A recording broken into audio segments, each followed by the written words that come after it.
Hello everyone! At ngayong araw ay tuturuan ko kayo kung paano nga ba mag-solve ng integrals ng sum at difference.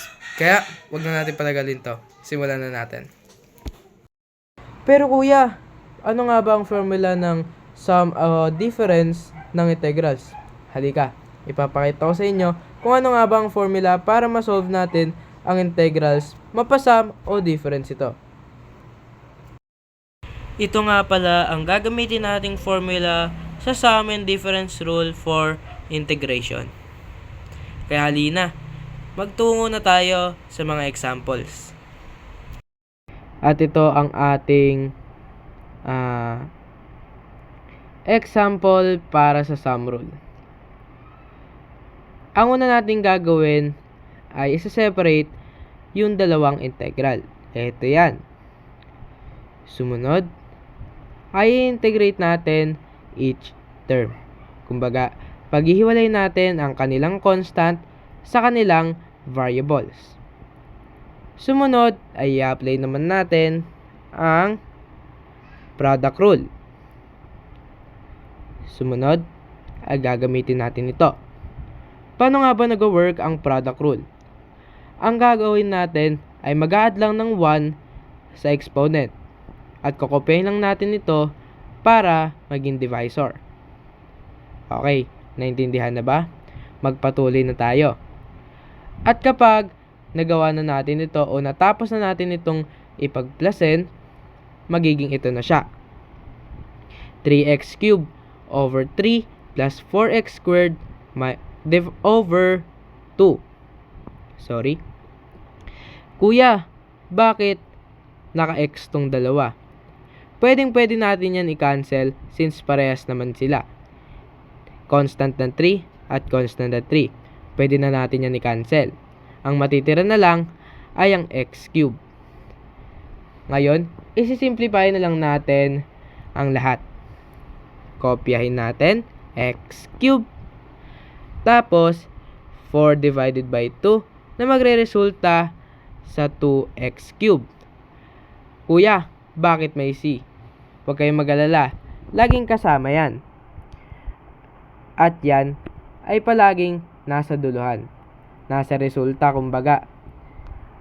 Kailangan natin yan sa paggamit ng integrals. Yun lamang.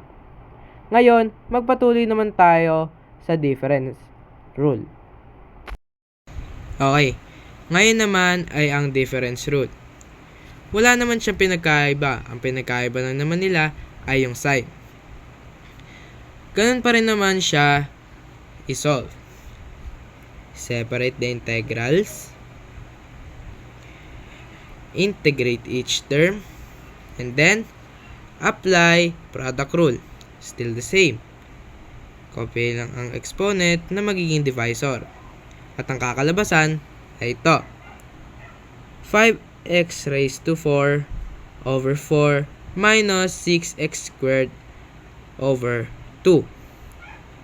Ngayon, since wala naman pwedeng i-cancel, magiging ganito na lang yan. Kuya, paano naging negative 3x squared? Since pwede naman natin i-divide yung 6 kay 2, magiging 3 na lang siya. Gets ba? Okay. So, kuya, bakit nakalagay siya sa gilid? Don't worry. Same lang yan ang meaning. Nilagay lang natin siya sa gilid, pero same lang din sila.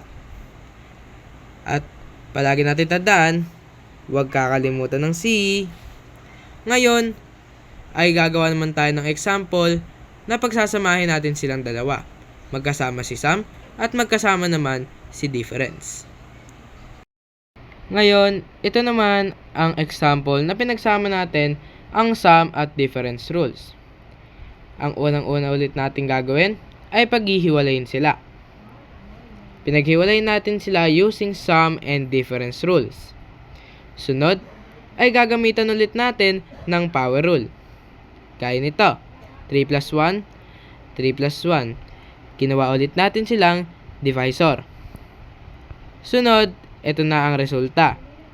4x raised to 4 over 4 plus 2x cubed over 3 minus 6x squared over 2. Then, we could cancel naman na to. At ang kakalabasan niyan na ito.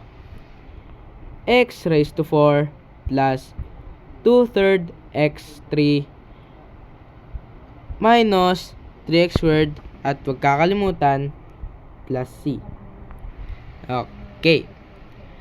Ngayon, dito na nagtatapos ang mga example ng ating sum at difference rule.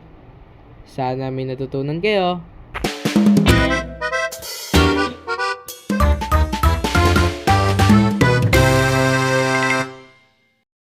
At dyan na nagtatapos ang ating video. Sana may natutunan kayo at sana ay may share nyo ang mga natutunan nyo sa akin, sa mga kaibigan nyo, sa mga kakilala nyo, at sa iba pang mga tao. Yun lang. Bye!